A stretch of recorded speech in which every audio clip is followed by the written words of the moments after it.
sistemas.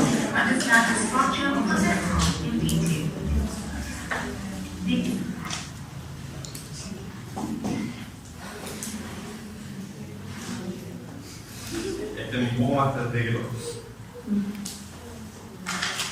Por lo menos que se entiende en estos modelos 3D, la gracia que tienen, lo bonito que tienen, es que se pueden explicar cosas que normalmente no se imaginan. Como por ejemplo, ¿estas qué regiones? La pelvis, ¿cierto? ¿Se fijan que es como un receptáculo que acumula el ultrafiltrado proveniente de dónde? De las pirámides. ¿Se acuerdan cómo se llama esta región de las pirámides? Cáliz. Y el cáliz recibía a varios conductos, ¿cierto? Varios tubos colectores. Muy bien. Miren. Oh.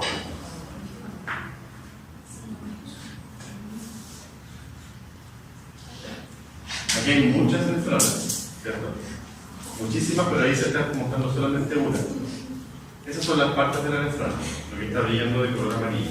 Voy a volver a mostrar. Miren. Eso siempre se muestra así en los buenos esquemas, en los buenos modelos. Siempre lo muestran así porque para que quede la sensación de que hay miles. Obviamente solamente vamos a estudiar el modelo de los, pero hay miles de nefronas. Esta es una nefrona entonces. Esta estructura formada por ejemplo, ahí indica la cápsula de Bowman, que corresponde a la estructura externa del corpúsculo renal, ¿cierto? Tienes que saber que dentro de eso está el glomérulo con todo lo demás. El sistema de conductos se continúa de la siguiente forma. El conducto que sale de este polo urinario, este túbulo con epitelio simple cúbico, se contornea o se enrolla en el espacio. ¿Sí? Y esa porción se llama túbulo contorneado proximal. Túbulo contorneado proximal.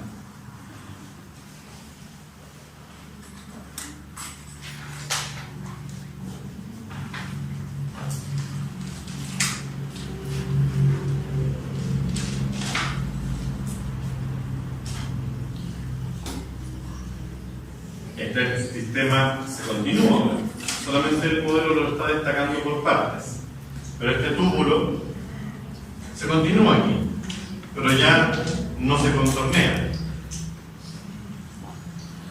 o no gira en el espacio.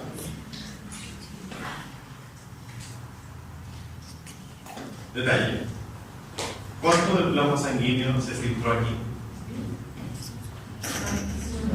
Mucho. Muchísimo, ¿cierto? Se tiene que recuperar eso que se filtró. ¿Qué estructura debería tener este epitelio simple cúbico de acá para recuperar eso que se filtró de agua? Entonces, el túbulo contorneado proximal, todo este epitelio simple cúbico tiene, ¿qué cosa? Microvellosidades que, ojo, recuperan hasta el 98% de lo que se filtró. De lo que se filtró. ¿Y eso se recupera en el túbulo proximal? ¿De ahí en adelante o solamente en esa parte? En esta parte ocurre la mayor tasa de recuperación porque es el único segmento de la nefrona que tiene microvellosidades.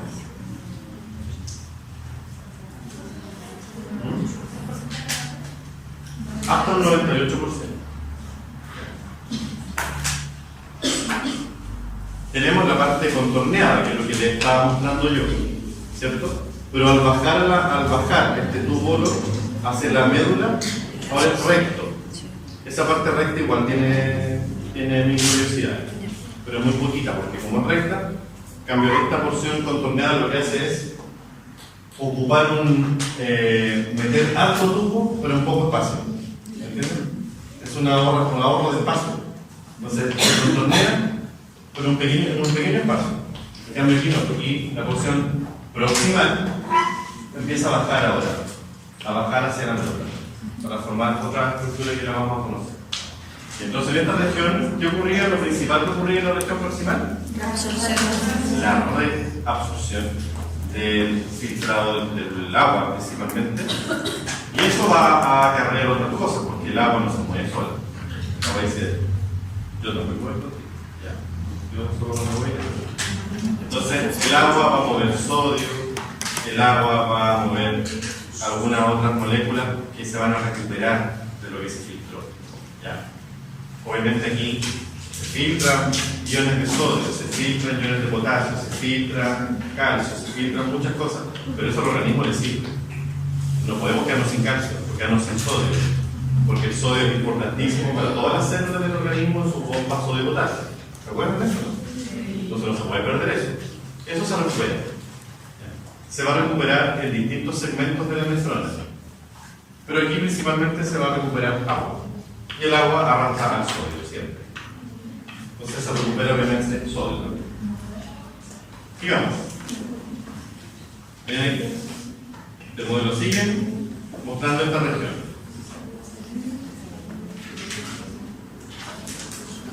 Lo que no se muestra, lo que no se rotula en este modelo, pero que aquí está. Veníamos del contorneado proximal, ¿cierto? Sí.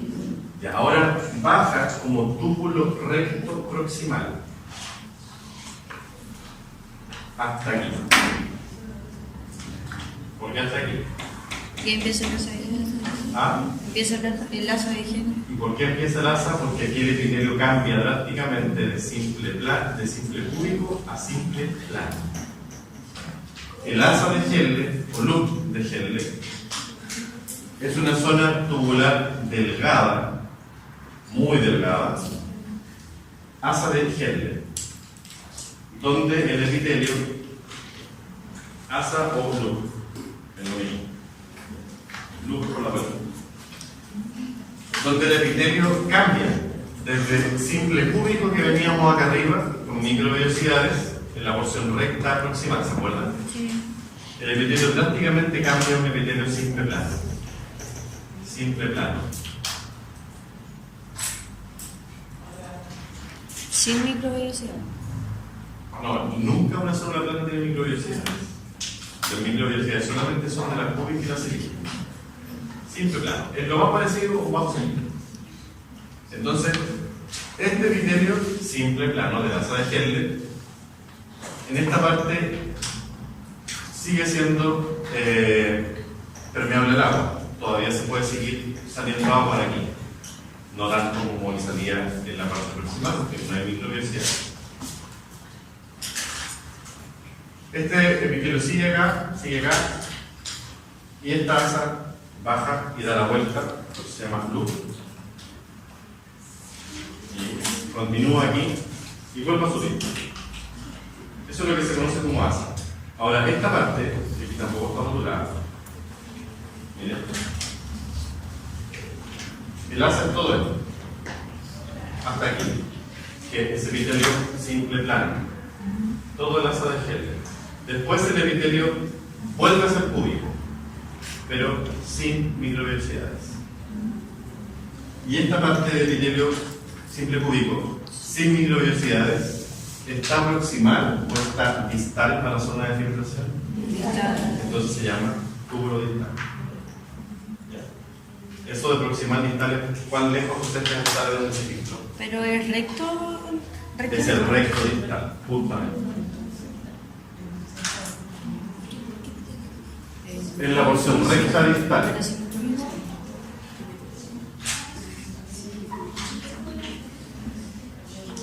Acuérdense que yo dije, si son capaces de comprender muy bien la histología, la anatomía y lo que ocurre con las células en el riñón, en el pulmón y en el hígado, están al otro lado con la carrera. Créanme. Están al otro lado con fisiología. Si son capaces de entenderlo perfecto, no les debería ir mal en fisiología ni en patología, porque todo se explica con esto. ¿O no? Tienen que entenderlo a la perfección. Estamos comenzando nomás, por esto tiene mucha historia por detrás. Entonces, asa de Helle, epitelio simple plano, hasta aquí, que vuelve a ser un epitelio simple, cúbico, pero sin microvellosidades, y se llama epitelio, o sea, se llama segmento cuánto? Distal. Esta es la porción recta, porque vuelve a la corteza. Pero después, ¿qué pasa? Se contornea de nuevo y es la porción contorneada distal. Ahí está. Túbulo contorneado distal. Esto. ¿Qué será esto? Exactamente. Este tubo de aquí es el colector. Y si se fija en la animación, este colector no solamente tiene este contorneado distal pegadito, sino que tiene otro más, que es de otra nefrona. Entonces los colectores, como su nombre dice, colectan el ultrafiltrado proveniente de muchas nefronas distintas. Entonces la nefrona incluye corpúsculo, contorneo proximal, recto proximal, asa de Henle, recto distal, contorneo distal y colector. Eso es una nefrona. Profe, ¿el contorneado distal qué epitelio tiene? Simple cúbico. Simple cúbico. Sí, o sea, simple cúbico. No hay que ponerle 100.000 velocidades porque eso no se entiende nunca. Simple cúbico.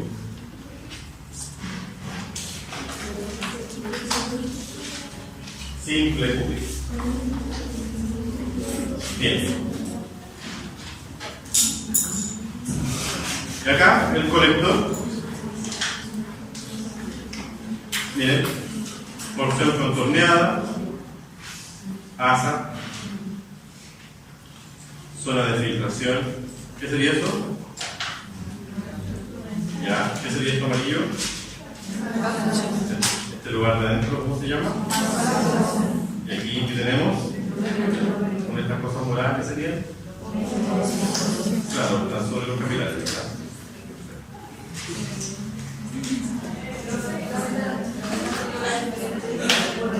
Vamos a conocerlo como arteriola feral. Arteriola feral.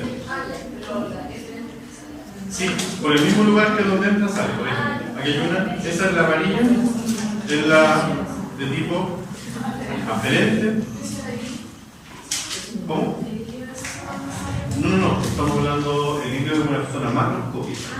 El ilio es la zona del riñón donde se mete el vaso grande, la arteria renal y sale la vena renal. No estamos hablando de una cuestión microscópica que es la cabecita de la nefrona. Corpúsculo. Polo vascular. Polo vascular. Ya, porque acuérdense que por un lado se forma la entrada de estos vasos, la salida de la misma. ¿Qué es esto? Y por otro lado está el inicio del tubo, donde sale el flujo filtrado, claro, y empieza a circular todo este camino. Ya. Acá se está marcando esto, la arteriola acá. Veámoslo de nuevo. Corpúsculo entonces. Corpúsculo formado por la cápsula de Bowman, el glomérulo que está ahí adentro y el espacio urinario, ¿cierto? Perfecto. Aquí se produce la filtración, esos morados son los podocitos. No está el mesangio, obviamente. Sacaron ahí un modelo de mesangio. El mesangio es como el entremedio de los capilares. Ese mesangio es muy importante porque el conectivo que secretan estas células conectivas se llama matriz mesangial y es como una sustancia fundamental amorfa un poco más espesa que agrupa los capilares. Es como una especie de gel que está rodeando estos capilares también. Y cuanto más duro es este gel, hace que los capilares se contraigan. Y si se contraen, también regulan la velocidad y la cantidad de filtración. El mensaje es muy importante para regular la cantidad de filtrado. Acá hay varios como ecualizadores de lo que se filtra. Miren aquí. Glomérulo, polo vascular con la arteriola aferente, después la arteriola eferente. Este es el polo vascular. Al otro lado está el polo, ¿cuánto? Urinario, está la flecha computada. Y en el polo urinario el epitelio cambia de simple plano a simple, cúbico, torsión proximal, que tiene ¿qué cosas? Perfecto. Estas son las microvellosidades de la superficie de la célula. Sí, se mueve. La porción recta, el único error que tiene es que llama asa de Scheele desde arriba hasta abajo. Pero en estricto rigor, el asa de Scheele es la porción delgada, porque es un epitelio simple largo. Lo de arriba es recto proximal. ¿Ya? Pero la ilustración es tan buena que da lo mismo. Perdón, esa no. Asa descendente del loop, asa ascendente. Ya en fisiología de entender por qué todo tiene su nombre. Porque no ocurre lo mismo en la porción descendente que en la ascendente. Porción de túbulo contorneado distal. Túbulo colector.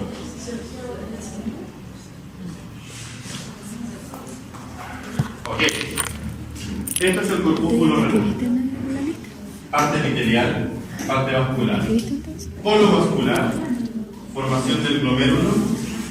Polo ¿cuánto? Urinario, donde el epitelio cambia de simple plano a simple epitelio. ¿Me entendieron el video? Esa era la idea. Les voy a mandar un link para que ustedes nos miren ahora por su cuenta. Sigamos con la clase de ahí. Ya se le hizo de que se... Bueno, yo me preparo. Ya se naco para eso. ¿A qué hora? ¿También? Pero miren, ahora con todo lo que les expliqué y todo lo que usted ya sabe y ya vio, se va a hacer mucho más fácil, espero, comprender todo lo que viene.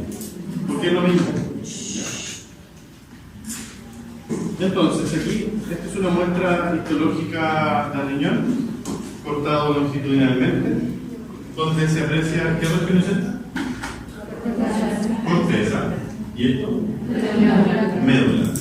¿Por qué es más pálido acá en la médula que en la corteza? Porque aquí están la mayoría de los glomérulos. Entonces, por eso acá se ve más oscuro siempre. ¿Qué estaría aquí? El arco, ¿cierto? De ese arco se forman ramas hacia arriba y la punta de esas ramitas correspondería al glomérulo, que es este lugar donde ocurre la filtración. Esto es un corte del vaso sanguíneo que ingresa aquí al riñón, arteria renal, y no sale cortado el ureterno, sale en esto es lo mismo que la solamente que tiene nombres ahora. Pero concéntrense en esto. Arteriola, ¿cuánto? Aferente glomerular. Capilares glomerulares, ¿de qué tipo es? Y sale como arteriola. Diferente y vuelve a retorno venoso. Esto es lo importante. ¿Cómo se llama esto? Si es interlobular, pero aquí muestra que era la arqueada, ¿se acuerdan? Esto lo vamos a poner que lo ve en anatomía. A mí lo que me importa es que usted reconozca la aferente, glomérulo y la aferente. En anatomía usted verá con mayor detalle porque esa cosa se ve. El otro no se ve, porque por un minuto. Esto ya lo vimos. ¿Me comprendió usted el modelo? Sí.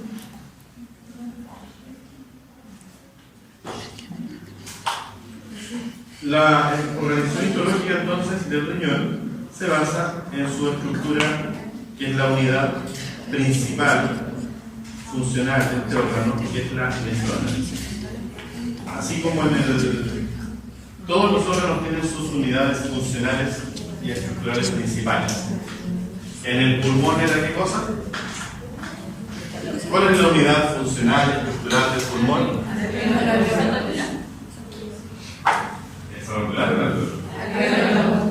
El tabique alveolar. ¿Cuándo ocurre la filtración? El alveolo y el tabique es más fácil un proceso. Ya, el tabique alveolar, ahí ocurre la filtración. Ese es el fin último del pulmón, es ese: oxigenar la sangre. Eso ocurre ahí. Todo lo que está antes ya es un relleno, entre comillas, para lo que va a ocurrir efectivamente es la oxigenación de la sangre. En el hígado, ¿cuál es la unidad estructural y funcional del hígado? ¿Cómo se llama? No se la sé. Tiene forma de hexágono.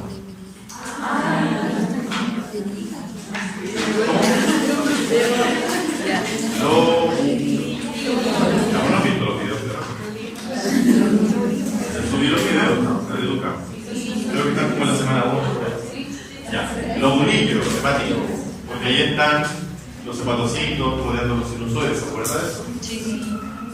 El páncreas, ¿cuál es la unidad funcional y estructural del páncreas? Depende, si hablamos de páncreas exocrino, es el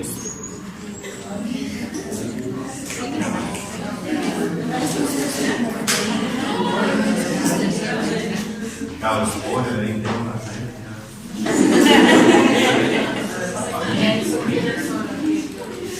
Así no pancreático. Y la parte endocrina se llama hidroterapia. Bueno, acá, nefrona. La nefrona es el lugar donde va a ocurrir todos los fenómenos fisiológicos importantísimos en este órgano, partiendo por la filtración del plasma. Todo tiene que comenzar por una parte y aquí comienza con filtrarse. ¿Ya? Esta filtración va a tener obviamente sus características, va a tener su velocidad de filtración, la cantidad de filtración, depende cómo sea el plasma sanguíneo, ¿verdad? Cuántas proteínas tenga el plasma, cuántos solutos hayan disueltos. Yo les comentaba. ¿Qué pasa cuando el plasma funciona bien? ¿Qué pasa con la filtración glomerular? ¿Qué pasa con qué? La filtración glomerular. La filtración. Sí, que se presenta, o sea, el problema a los riñones se presenta la filtración glomerular. Es que hay muchísimos problemas celulares. Hay un libro entero de nefrología. Entonces, por eso tú dices, ¿qué pasa cuando hay problemas? ¿Qué te pasa? Yo me imagino dos problemas. Entonces, eso va, como la palabra dice, depende.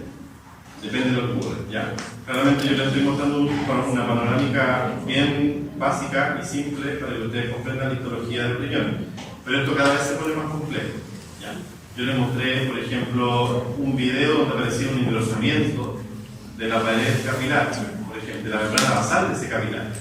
Entonces, eso ya va a traer repercusiones hacia atrás, como por ejemplo que no se filtre ciertos elementos que se tienen que perder. Se acumula agua en los vasos sanguíneos, aumenta la volemia, pero a nivel sistémico tenemos más plasma de lo normal. Eso va a hacer que ese agua se filtre en los tejidos, que se produzca edema. Es como una avalancha de cosas que van desde donde se genera el problema hacia atrás. ¿Ya? Va a depender. Porque puede ser también que ocurra un problema en los túbulos. Y en los túbulos, por ejemplo, no se reabsorbe el agua. ¿Qué pasa con eso? Se pierde más agua de lo normal. Entonces ahí disminuye la volemia. Porque ahora la tercera parte de la historia, o la segunda parte de la historia, es que tenemos este sistema de filtración, o lugar de filtración aquí. Tenemos el lugar epitelial, chicos, silencio. Tenemos el lugar epitelial, pero ojo, porque el vasito que salió de acá, la arteriola, ¿cuánto? Esa no se va así nomás. Esa arteriola va a formar capilares que, como ustedes lo están viendo aquí, no sé si fueron observadores con el modelo que está dibujado, pero miren, ¿qué pasa con esos capilares? Rodean a toda la nefrona. Esos capilares de aquí, que salen de la eferente, van a rodear a todos los segmentos tubulares. ¿Por qué? Porque ahora esa sangre que fluye acá va a ir cambiando su composición, porque desde el interior de los tubos hacia afuera, que es el espacio intersticial, que todo lo que está aquí entre medio por fuera, hasta aquí van a llegar los elementos que se reabsorben. Se toman de aquí e ingresan nuevamente a la sangre. Entonces, esta red capilar, fuera de darles vida a los tubos, porque proveen oxígeno, etc., también van a ser los que van a recibir los elementos recuperados, por así decirlo. Porque claro, uno piensa que el conducto proximal reabsorbe mucha agua. ¿Y dónde se va esa agua? No queda dentro de la célula. Y si se reabsorbe, ¿qué se le llama reabsorber? Significa incorporarla nuevamente a la sangre. ¿Cómo? Si estamos hablando de un tubo epitelial. ¿Dónde va esa agua? Entonces, fuera del tubo, si yo tuviera que hacer un corte histológico de un tubo, y aquí tengo el epitelio simple cúbico, ¿verdad? Con microvellosidades. Aquí tengo agua. Ya, perfecto, el agua se absorbe, pero ¿dónde va? Porque aquí está la lámina basal. ¿Y dónde están los capilares? Aquí. ¿O no? Pero ¿qué hay acá entre medio? Tejido intersticial. Entonces ese tejido intersticial también es importante. Porque aquí se va a acumular esta cantidad de agua, de solutos, etc. Ahora eso tiene que entrar a los vasos sanguíneos ahora. Entonces todo está regulado. En todas partes que ustedes se imaginen va a ocurrir un punto de control. En lo que se filtra, en lo que se reabsorbe, cuándo se reabsorbe, en qué velocidad se reabsorbe, cómo es el ambiente intersticial, qué hay en ese ambiente intersticial, hay conectivo laxo, hay gel. La composición de las proteínas de ese conectivo intersticial es muy importante porque va a atraer agua o va a repeler agua. Entonces, también se reabsorben muchas cosas, pero yo no voy a aceptar tanta agua. Entonces, eso es mejor que se elimine. Entonces, los túbulos también van a tener que, o sea, el filtrado también va a ser regulado por eso.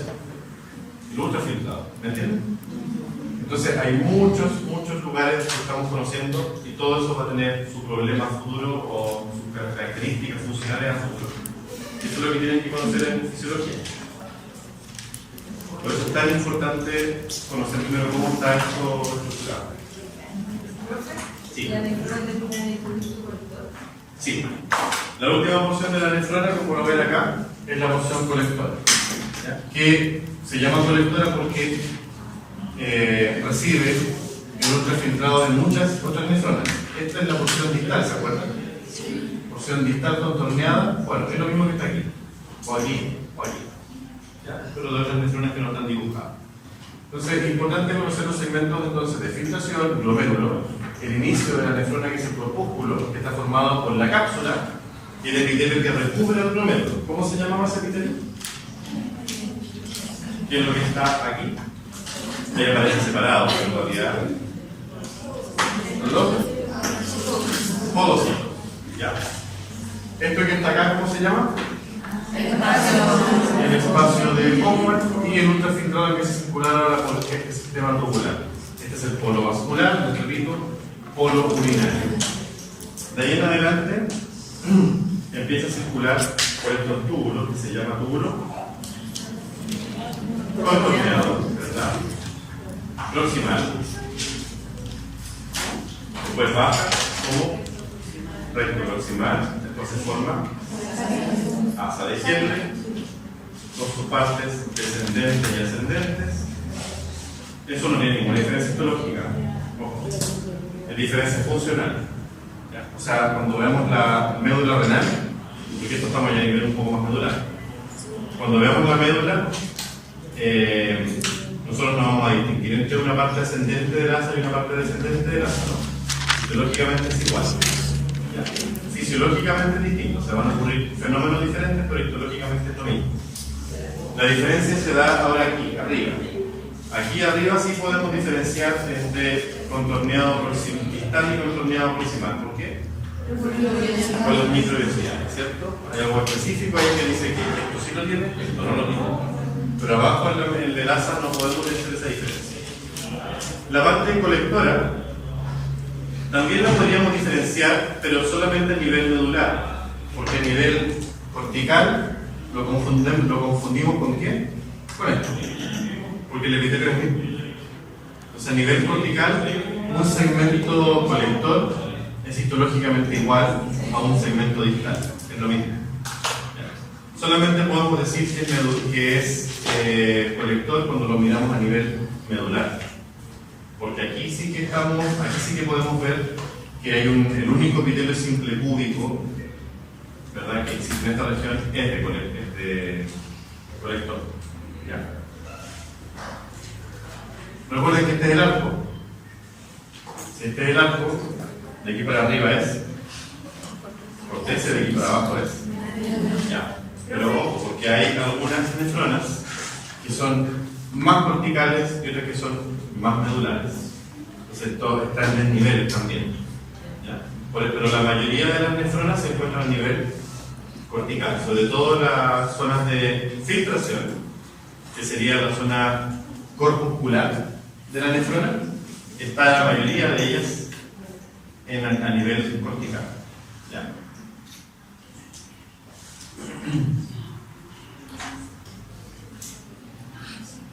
Consultas de hasta ahora. Preguntas.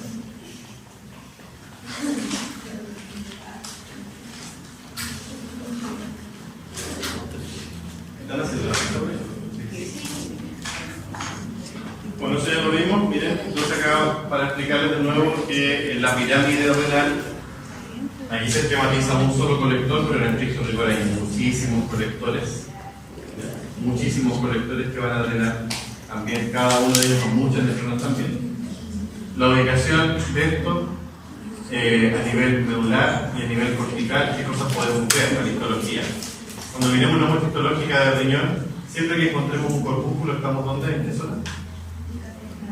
En la corteza. Y cuando ya no vemos corpúsculos, estamos llegando entonces a la médula. Corpúsculo es esto, el lugar de donde ocurre la filtración.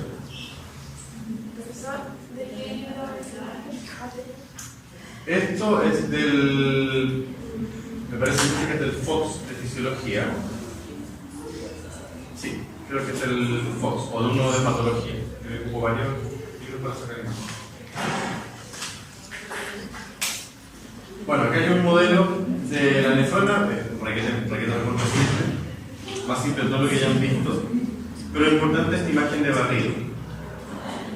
Esto es una microfotografía de barrido por congelación, donde aquí se ve el glomérulo y acá se ve un corpúsculo sin glomérulo. Eso que está apuntado ahí es el polo urinario, es el inicio del túbulo. Se sacó el glomérulo y acá están los túbulos congelados, cortados. ¿Okay?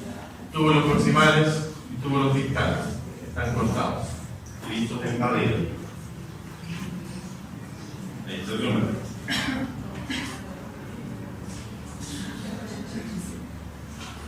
Abraham, imagen muy buena de Abraham, muestra esto, que es la histología de un corpúsculo renal. La histología del corpúsculo, donde, acuérdense que el corpúsculo era todo, incluye cápsula, espacio, glomérulo.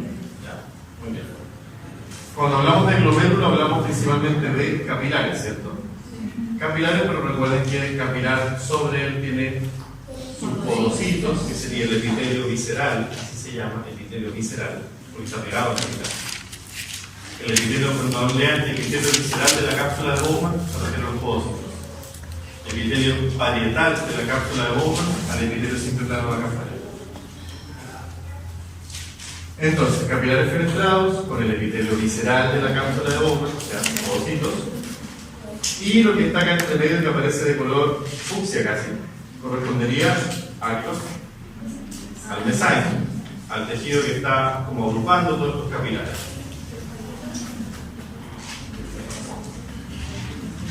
Este modelo, o sea, esta fotografía, perdón, está dibujada ahí, en el Abraham.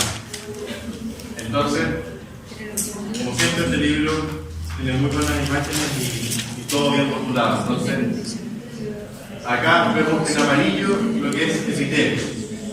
¿Ya? En amarillo lo que es epitelio. Partiendo por el epitelio que está por sobre los capilares, que se llaman podocitos. ¿Está? Ahí tenemos los podocitos. Después continuamos con el epitelio que está formando la cápsula de Bowman, que es de tipo simple plano, muy bien. Epitelio de la cápsula de Bowman o epitelio escamoso de la capa parietal, acuérdense. En cambio, los podocitos eran el epitelio visceral, y esto es parietal. Lo van a encontrar así: capa visceral de la cápsula de Bowman y capa parietal de la cápsula de Bowman. La parietal, acuérdense, paredes. Epitelio plano. Después tenemos en fucsia, es que esquematizados los capilares fenestrados. En rosado, ¿qué sería esto? La matriz mesangial o mesangio, y en verde, rosa, las células mesangiales. El mesangio está formado por las células mesangiales y la matriz mesangial.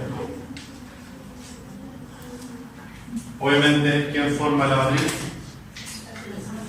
La célula forma. Matriz mesangial y célula mesangial. Los verdes son las células mesangiales y lo rosado es la matriz mesangial que es secretada por estas células. Después el epitelio de la cápsula de Bowman, que es simple plano, se continúa drásticamente como epitelio de tipo simple cúbico, que es la porción proximal, ¿cierto? Es decir, posee ¿qué cosas? Microvellosidades. ¿Por qué? Para romper rápidamente la mayor parte del agua del filtro de la sanguínea.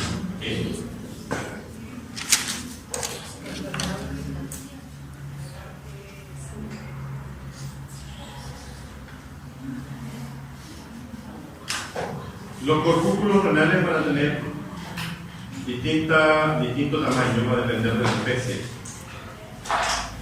Esto es del Gardner, histología.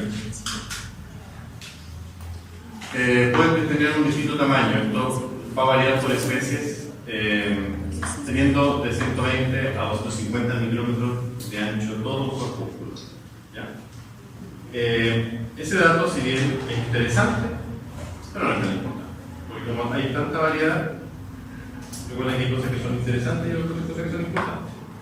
Lo importante es no olvidar que los capilares que se encuentran aquí son de tipo fenestrados y poseen poros que tienen, miren, el rango de ancho de sus poros es bastante amplio, de 50 a 150 nanómetros.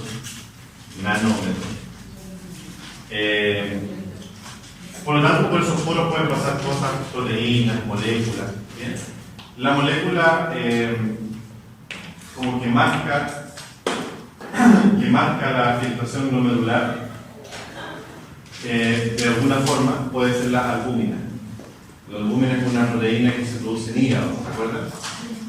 La albúmina es una proteína que está requerida de control, estudiada, es muy importante. Tiene un peso y un tamaño. Recuerden que como las proteínas son moléculas tan pequeñas, importa el peso de la molécula, que es en kilodalton, que es una unidad de peso muy pequeñita, y el tamaño de la molécula. Todas las proteínas, si ustedes lo vieron en bioquímica con la profesora Evelyn, las proteínas, ¿con ella qué es eso? Todavía no, ya. ¿Proteínas no han visto? Ya. Bueno, van a hablar primero de eso. Por último, pregúntenle a la profesora. Las características de una proteína a nivel estructural es el tamaño de la proteína, y ese tamaño lo da que las proteínas son como cadenas de aminoácidos que no son rectas, no es como tener un lápiz. Esta es la proteína. ¿Sí? No, son cadenas, están en el espacio acomodadas de alguna forma. Entonces, esa proteína ocupa un espacio, ocupa un volumen. Ese volumen es muy importante, ¿ya? Porque esa proteína va a tener una forma en el espacio, otra va a tener otra forma. Entonces, ese volumen de las proteínas, el peso molecular de la proteína, la carga eléctrica de esos aminoácidos que forman esa proteína, todo eso influye para ver si pasa o no pasa por los poros. ¿Ya? Por ejemplo, si yo soy una molécula de proteína, yo podría pasar por este poro, ¿no? Sí, claramente. Pero va a depender mi configuración en el espacio, si es que paso o no. Si yo me empiezo a deformar y me empiezo a hacer cada vez más estrecho, pero teniendo la misma masa, voy a tener que ser cada vez más largo. Voy a tener que acomodar en el espacio, enrollar. No voy a pasar. ¿Y si no pasa, qué pasa? ¿Ah? ¿Y si no se filtra.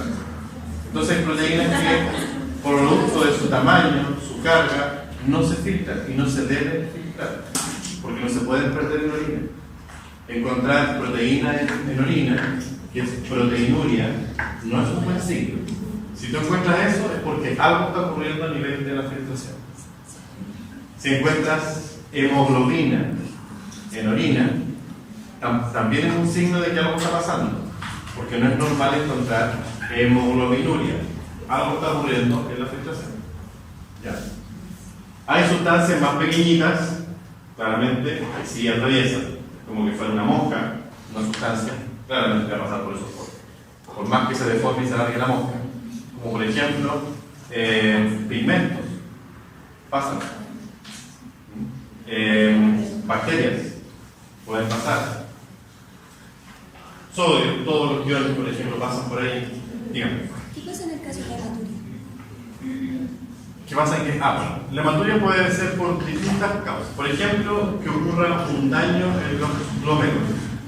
Cuando se dañan los glomérulos, se daña el capilar, o hay ruptura, o hay, en realidad, se puede dañar los podocitos, puede que haya menos podocitos, o la matriz mesangial está más laxa, no contrae los capilares, los poros son muy abiertos y pueden salir glóbulos rojos.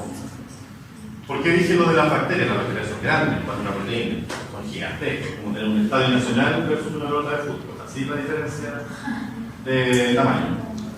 Porque las bacterias que circulan en sangre, cuando hay una bacteremia, que lo mismo es que lo distinto de septicemia, cuando hay una bacteremia y las bacterias fluyen en sangre, por ejemplo, por absorción intestinal, cuando hay una infección intestinal y las bacterias pasan la velocidad intestinal, son absorbidas con nutrientes y todo, y llegan a la sangre más encima, eso es la bacteriemia. Estas bacterias empiezan a fluir por el organismo. Pasan por el hígado, en el hígado no les pasa nada, todo lo contrario, se anidan ahí y forman abscesos en hígado, pasan al corazón, pasan al pulmón, pueden producir neumonía bacteriana, y si siguen de largo, pueden llegar al riñón. ¿Entiendes? Y el riñón se quedan aquí en glomérulos. Y pueden colonizar y pueden destruir ahora estos capilares glomerulares, porque son muy pequeñitos. Entonces pueden pasar ahora también a la orina. ¿Ya? Eso que hayan bacterias que lleguen a la orina por esa vía, habla de que hay un proceso muy patológico o que ocurrió un proceso muy, ¿cómo decirlo? Desde el punto de vista patológico, muy importante y muy agresivo en el organismo. Que encuentre una bacteria en la orina, pero que haya venido desde la sangre, es porque tuvo que darse toda esa vuelta que les conté. Lo más normal es encontrar bacterias en la orina, pero que provengan desde el tracto bajo, o sea, desde el exterior hacia el riñón, que es lo que comúnmente pasa con las infecciones urinarias. Son bacterias que proliferan desde la uretra, desde el exterior, uretra, pasan a la uretra, vejiga, suben por de la vejiga, uretra, y del uréter llegan a la pelvis renal, en la pelvis renal producen la pielonefritis, que se llama, y de ahí pueden migrar por los túbulos colectores hasta llegar túbulo distal, asa de gel, proximal y glomérulo. Y ahí recién llega la glomérulo. ¿Me entienden? Hay dos vías, por lo tanto, por donde las bacterias pueden llegar a estar en la orina, por la sangre o entrando en la abajo. La más peligrosa es que hayan llegado por la sangre. Y eso significa que de ahí para atrás está todo mal, sistema vascular. Más que libre. ¿Por qué está hablando de eso? Porque me boté. Las células mesangiales tienen que estar presentes. Recuerden, estas células van a formar esta matriz. Y esta matriz mesangial tiene muchas proteínas colágenas tipo 3. Y esas proteínas van a hacer que estos capilares estén más juntitos. Y dependiendo de la laxitud o lo denso de esa matriz, también interfiere en la velocidad de filtración. ¿Ya? Lo que se llama velocidad del filtrado glomerular. Es un concepto que se estudia en fisiología. Y eso depende de muchos factores. Bien.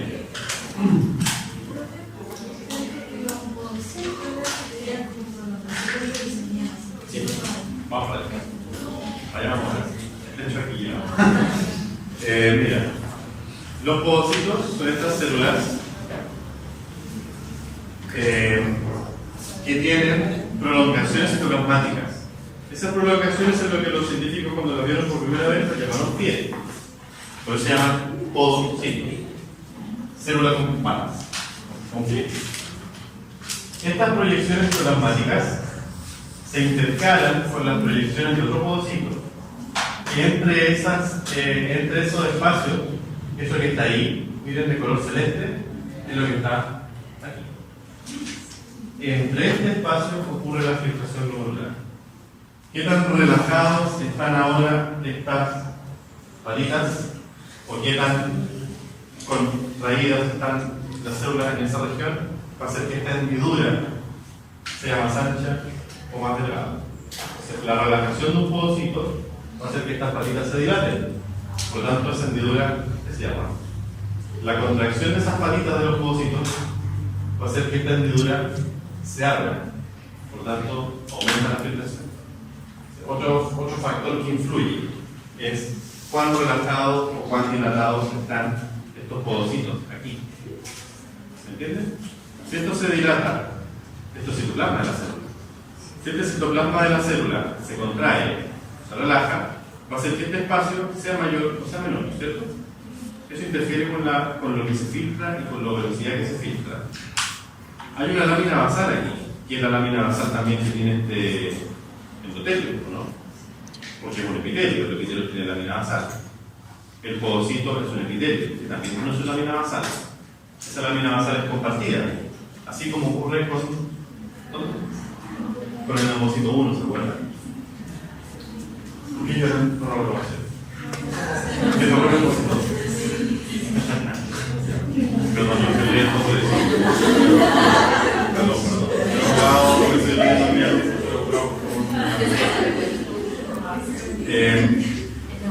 Pero pasa. No. En fin, esta lámina basal es la lámina basal del endotelio, es compartida con la lámina basal del podocito, porque recuerden que el podocito es una célula epitelial. ¿Ya? Entonces adivinen ustedes, ¿cómo creen que se va a llamar esta zona? ¿Cómo se llamaba el pulmón? Barrera. ¿Y cómo se llama acá? Hemato-urinaria. Barrera hemato-urinaria. La barrera hemato-urinaria, entonces, ¿por qué estructuras o elementos está formada? ¿Vamos de adentro hacia afuera? De adentro me refiero interior de la sangre. Endotelio de capilar de qué tipo? Ya, endotelio fenestrado, ojo, no es cualquier endotelio. Endotelio fenestrado, ¿qué más? Lámina basal, ¿de qué o de quién? ¿De quién es? De endotelio más el podocito, muy bien, ¿y qué más? Y el podocito.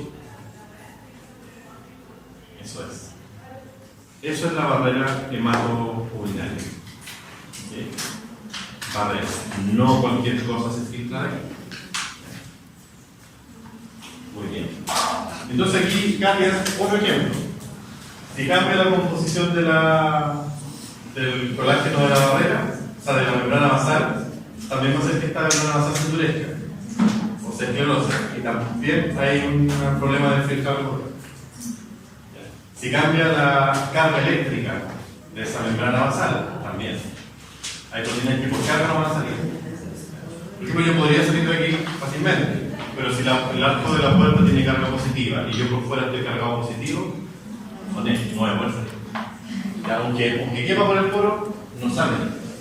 Por carga eléctrica no puede pasar.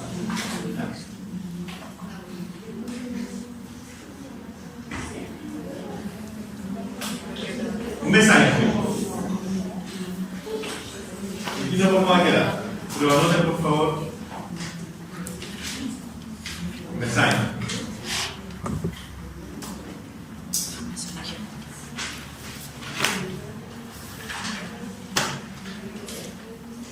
Como ya les comentaba, el mesangio es un tejido conectivo.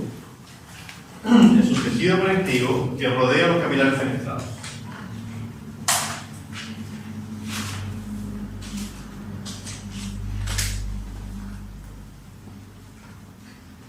Sus células son las células mesangiales.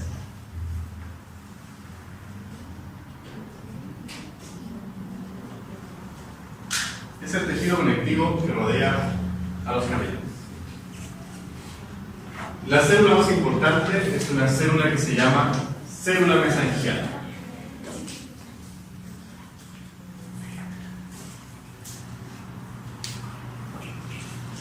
Que tiene, dentro de otras funciones, ser el macrófago del riñón. El macrófago del riñón es una célula macrofágica del sistema inmune.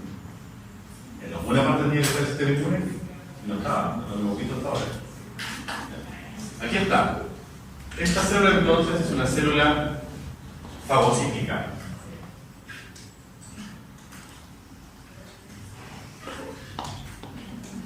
Y presentadora de antígenos. Profe, entonces la magia hace dos cosas. Lo mordena y el macrófago. ¿Cómo? Las células. Y aquí es conectiva, como todas conectivas. Ah, sí. Si los macrófagos son conectivos. En este caso, esta célula produce una matriz.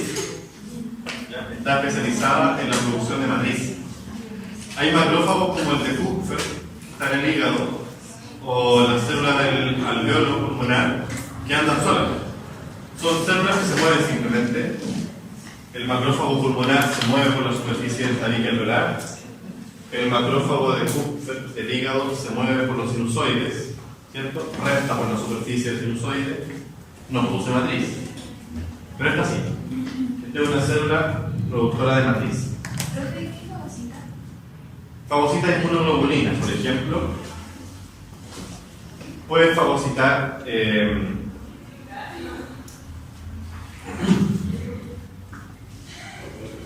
típicamente fagocita inmunoglobulinas o fagocita elementos que se filtran de la membrana basal.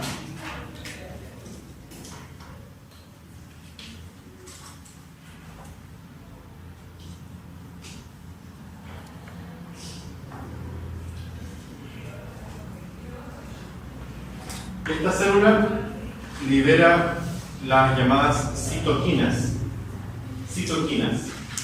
o citocinas. ¿Qué significa kine? Movimiento. Citoquinas. ¿Qué será la citoquina? Mover células, ¿no? Tiene como un concepto de atraer células. El hecho de atraer células es que una célula puede secretar una sustancia que traiga a otra. Las son las citoquinas. Las secretan las células cuando están respondiendo a un proceso infeccioso. Por lo tanto, las citoquinas se liberan por ejemplo, en la inflamación. Que llegue un neutrófilo y libere cosas para llamar a otro neutrófilo y para que lleguen más células de linfocitos. Eso es mediado por moléculas químicas que se llaman citoquinas. Entonces, es una célula muy importante que va a mediar también la respuesta inflamatoria o respuesta inmune en el glomérulo. Su matriz mesangial, o la matriz que produce,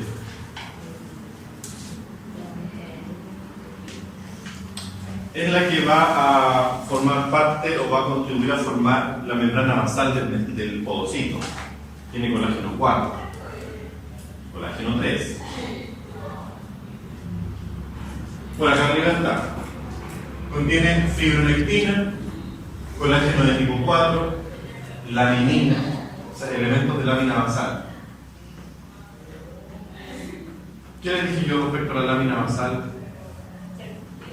¿Es importante o no es importante? Es parte de la barrera. Entonces, fíjense, esta célula tiene el poder de secretar laminina y colágeno 4, que son moléculas que forman lámina basal. Entonces, esta célula será importante para la integridad de esa lámina basal. Sí. Por supuesto que sí. ¿Es colágeno 4 y 3? ¿O solo 4? Sí, 4 y 3, pero en mayor cantidad colágeno 4. Entonces, claro, el colágeno 3 va a estar en donde no sea lámina basal el mesanquio. Entonces, esta lámina basal glomerular forma la barrera. Si bien es parte del epitelio de los podocitos, pero la forma es mesanquio. La secreta es mesanquio. Entonces, dependiendo si la célula mesangial produce mayor o menor cantidad de colágeno 4 o de laminina, va a ser qué tan laxa o densa va a ser esta lámina basal, para dejar pasar algunas u otras cosas. Bueno, ese es el rol de la célula mesangial. Es importante que lo conozcan. Y se nos acabó esta parte. Justo así. Más que pasar materia por pasar materia, me importa que hayan comprendido. Si entendieron lo que vimos hasta ahora,